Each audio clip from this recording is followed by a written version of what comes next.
Pun sapun kanu Maha Agung ka Gusti nu Maha Suci,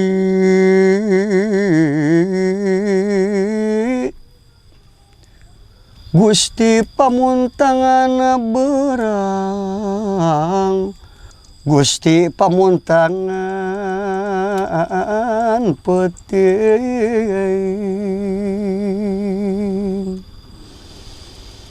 Sajatining pati hurip, sajatining kalanggengan, sajatining kalanggengan. Pun sapun awignam astu paralun kabuderaun,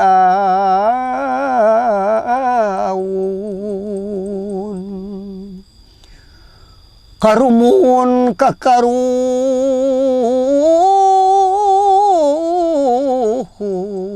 kula amit sejami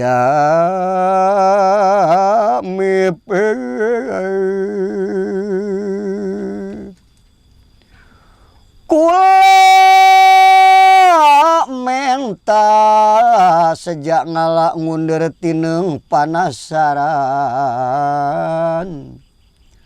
rek ngahudang kabudayaan.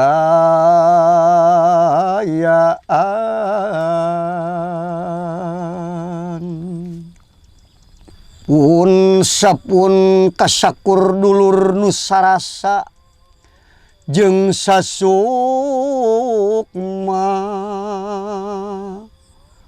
utamana Tatar Sunda, Jembarna Galuh Pakuan.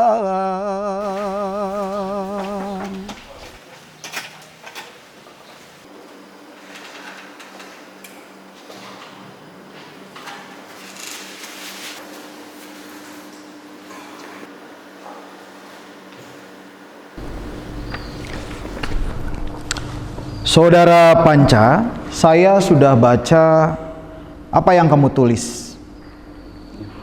Apa menariknya kajian ini? Jadi begini Pak, seni pantun itu adalah seni yang sangat sudah tua usianya.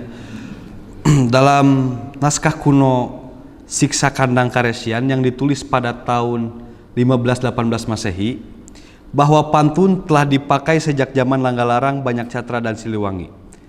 Saya menemukan ketertarikan bukan hanya pada sejarah atau historisnya saja Pak, tapi pada fungsi dari seni pantun itu sendiri Pak, begitu. Bismillahirrahmanirrahim.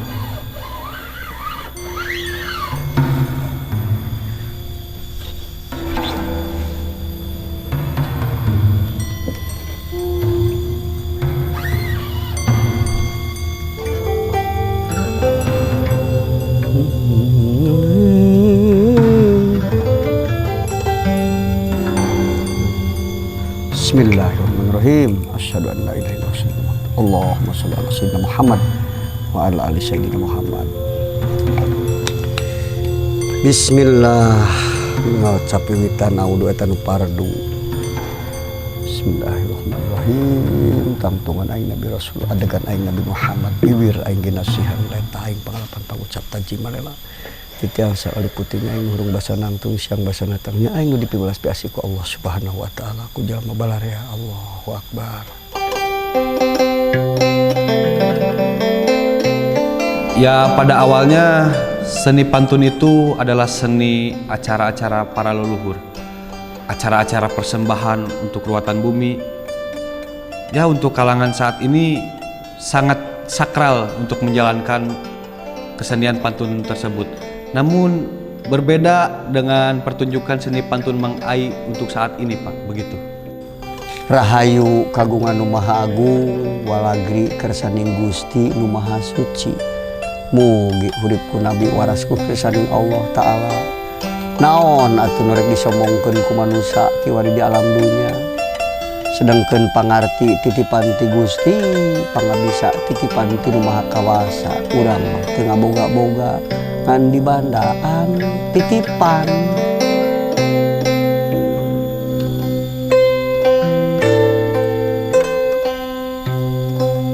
Kembang ros beureum di pasadi hade malara katingal nasae sabab eker kabebende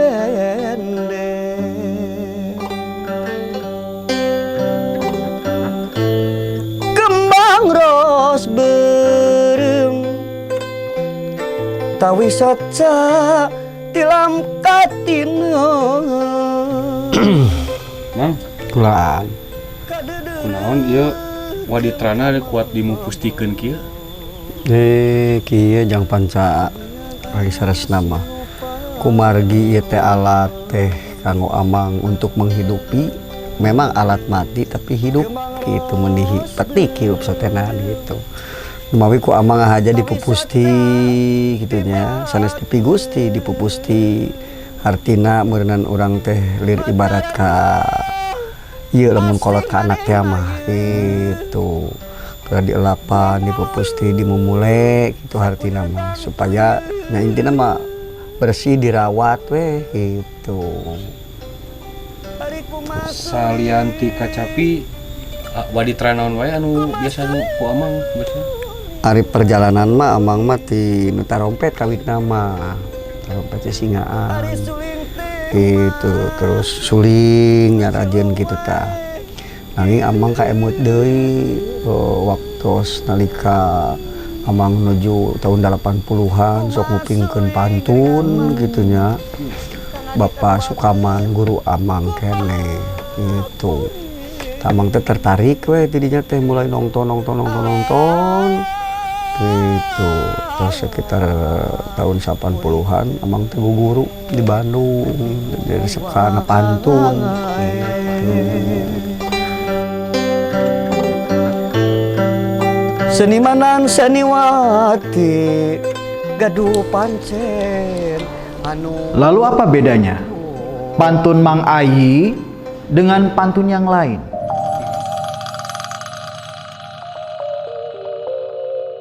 Bah, Bang, ieu budak teh ieu badeg pisan coba di naon cokolot baheula mah dipangruatkeun sugan ngaku sakola teu bener. eta teh nya Cita-citana mah ageng ya teh. hayang jadi naon? Hayang janten dalan. Aduh, tapi sakola disakolahkeun teu bener bolos Hayang wae. gagal eta Tas gagagnya. sekolot baheula saurna cenah hoyang naon dipangruatkeun cobalah dipangruatkeun supaya ngagugu supaya cager bager lah beunang naon ngagugu ka kolotna gitu. Iya siap. Ari syariat nama Abah meureunnan ngaibakan ku doa-doa Abah jeung jawokan. Hakikat nama dat Nu Maha Kawasa. Nah, kebenaran ye. Aya kembang nanti teh. Sedap malam. Nah, bismillahirrahmanirrahim. Yaki sing ngawujud jadi cita-citana. Allahu Akbar, Allahu Akbar, Allahu Akbar, Allahu Akbar, Allahu Akbar. Mang Ai sebagai juru pantun seperti menemukan energi pantun itu sendiri. Dan masyarakat sekitarnya merasakannya gitu Pak. Juru pantun asal Subang ini sudah membuat fungsi seni pantun menjadi luas lagi di masyarakat, yaitu menjadikannya sebagai media dakwah dan pendidikan moral. Walaupun masih menggunakan bahasa Sunda buhun, tapi isinya sangat religius Pak. Beliau berpendapat bahwa rajah itu adalah doa yang diungkapkan dengan bahasa Sunda kuno. Banyu suci, banyu herang, banyu lenggang kajayaan. Di tengah canemprang herang nyaeta den jaki bade siram. Asyhadu an la ilaha illallah wa asyhadu anna Muhammadur Rasulullah. Jurig nu aya dirina masing-masing geura nyingkir. Setan nu aya dina raga masing-masing geura nyingkah ka basmi ku rajah aheng rajah Kanjeng Rasulullah. Jibril nu ngalebur nu ngilangkeun Nabi Adam panyakit sakabeh leungit kapegat ku malaikat. Ku dulur kaula kabeh ki daruni rejeung nyi gedeng lodaya. ulah jailkan ya ka umat Nabi Muhammad SAW naon tang tu hidup kaliputan ku yang manon Allahu Akbar Allahu Akbar Allahu Akbar. Bismillahirrahmanirrahim. Anak kidung rumekso ingwang Teguh Ayu Luputing lara. Juru pantun asal Subang ini sudah membuat fungsi seni pantun menjadi luas lagi di masyarakat, yaitu menjadikannya sebagai media dakwah dan pendidikan moral. Hal ini terlihat dari beberapa rajah yang ia ciptakan sendiri, yaitu diantaranya Rajah Rasulullah, Rajah Ali, dan lain-lain.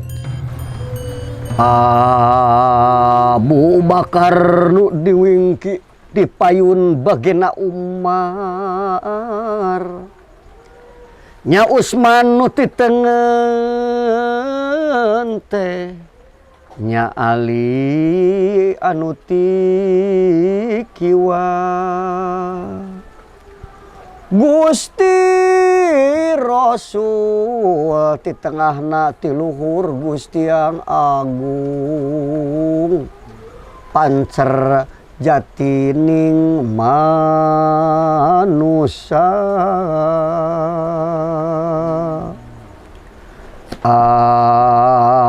Ari Muhammad sajati eta jatining manusia, nu mulya salalawasna ti samemeh aya dunya.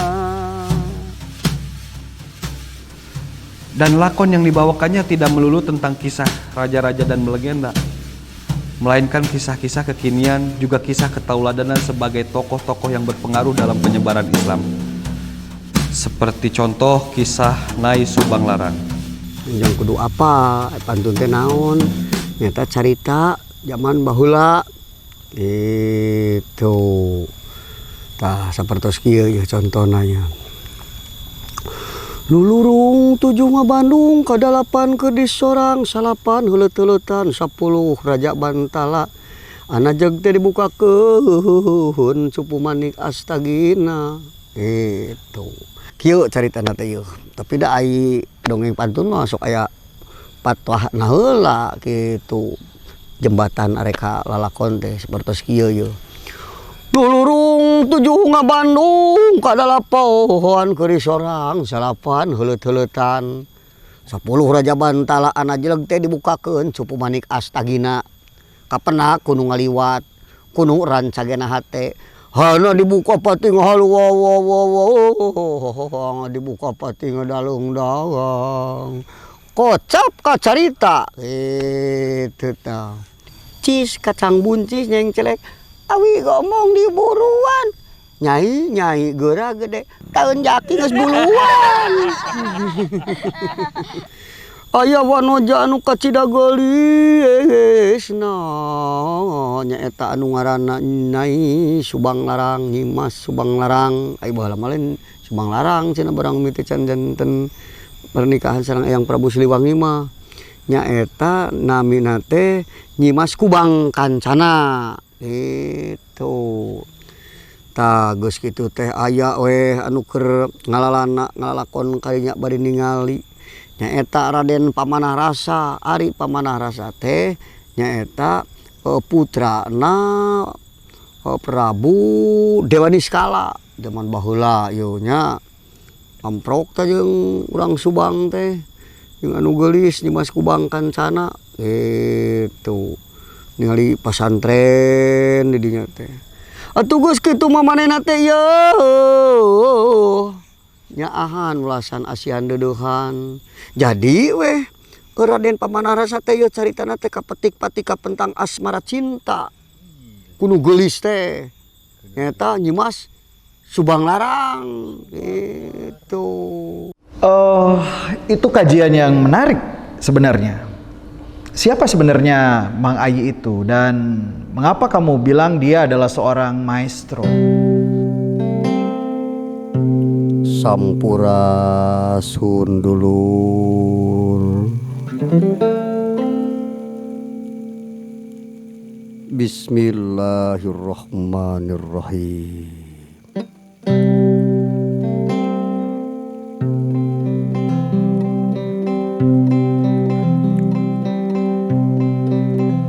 Astagfirullahaladzim, astagfirullahaladzim, astagfirullahaladzim. Munang 40 kali astagfirullahaladzim. Bul kukus kaluhur kanu mayungan, kahanap anu ngamparan, kagigir kanu ngaping, berang jeung peuting, berang jeung peuting.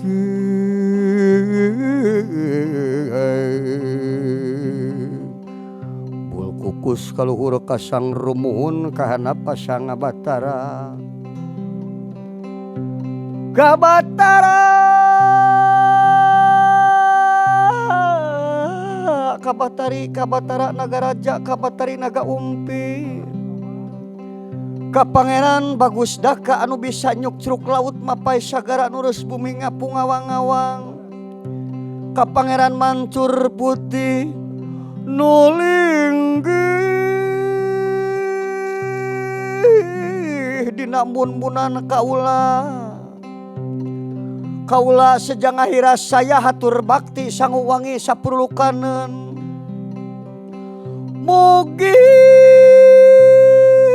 kasari kabakti katarima pangabakti ti abdi syariat, alit anu dibaktikeun ageng anu disuhunkeun, singetna ka ibu karama ka indung anu teu ngandung, karama anu teu ngayuga, ka ibu Hawa karama Adam, ka Gusti ka wali ka Allah ka Rasulullah, kadulur kaula nu 4 ka 5 pancer, kadulur kaula nu 6 ka 7 pancer, kanini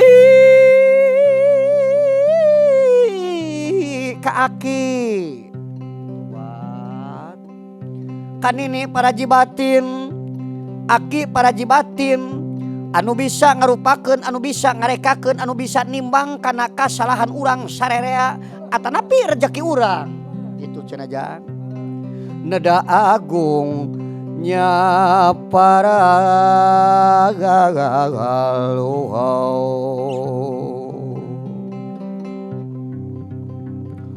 pun sampun kakaruhun nangeuy kampung cahaya dangyang ieu dawan.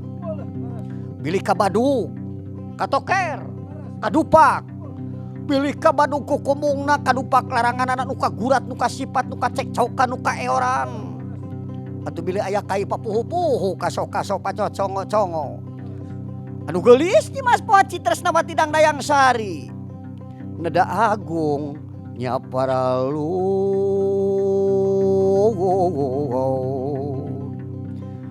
Amitsun ka guru batin, guru lahir, pangarasa Raden Kuncung Aradilah nu mantun di Pajajaran, Aki Darawalet nu ngukus di Pajajaran, kula ngangkir sanes wanci, kula ngundang sanes mangsa, nyanggakeun ieu pangbakti neda agungnya paralun nya paralun.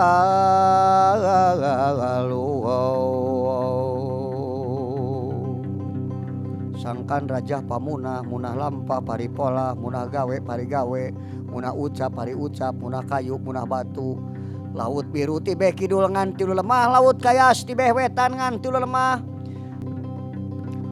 Lulurung 7 ngabandung kadalapan ke disorang, salapan heuleut-heuleutan 10 raja bantalaan celeg teh dibukakeun cupu manik astagina. Kapena kuno ngaliwat, kuno rancagena hate, dibuka kuno bujangga, hana dibuka pati ngahaleuang, dibuka pati ngadalung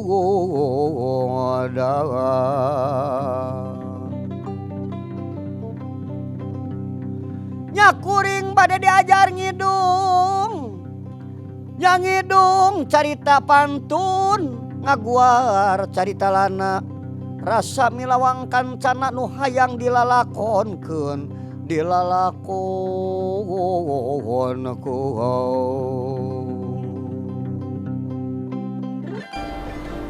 Baik, dengan segala keistimewaan Mang Ayi sebagai juru pantun, lalu siapa pewaris selanjutnya?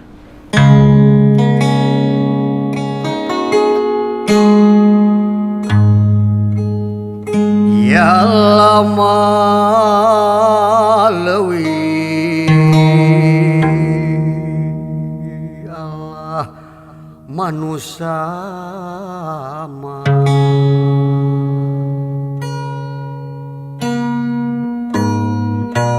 sawanare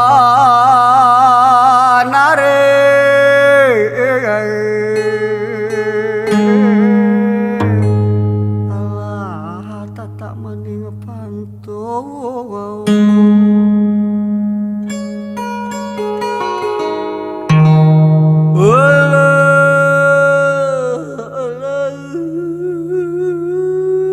tata maning Allah bismillah ma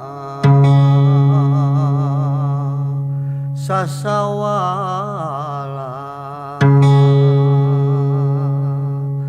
sarupaning